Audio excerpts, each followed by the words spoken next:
राष्ट्रवादी शरदचंद्र पवार गटाला नवा कॅप्टन मिळालाय। या पक्षाच्या जिल्हाध्यक्षपदी पंढरपूरच्या वसंतराव देशमुख यांची निवड करण्यात आली आहे। स्थानिक स्वराज्य संस्थांच्या निवडणुकांच्या पार्श्वभूमीवर ज्येष्ठ नेते शरद पवार यांनी त्यांच्या पक्षात भाकरी फिरवले।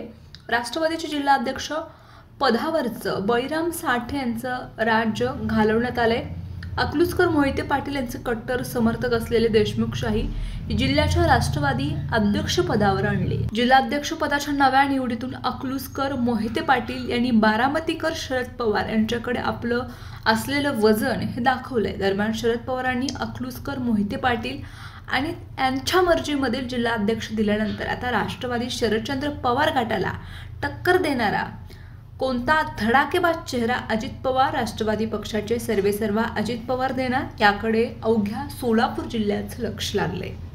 पंढरपूर तालुक्यातील मोहिते पाटील यांचे कट्टर समर्थक आणि जिल्हा परिषदेचे माजी सभापती वसंतराव देशमुख यांना त्यांच्या निवडीचं पत्र माजी उपमुख्यमंत्री विजयसिंह मोहिते पाटील यांच्या हस्ते देण्यात आले। वसंतराव देशमुख यांना सोलापूरच्या राजकारणात मोहिते पाटील यांचे कट्टर समर्थक म्हणून ओळखले जातं। स्थानिक स्वराज्य संस्थांच्या निवडणुकीच्या पार्श्वभूमीवरती राष्ट्रवादी काँग्रेस शरदचंद्र पवार पक्षाच्या जिल्हाध्यक्षपदी मोहिते पाटील यांनी आपला माणूस बसवून पक्षावरती पुन्हा एकदा वर्चस्व मिळवण्याच्या दृष्टीने वाटचाल सुरू केल्याचं दिसून येते।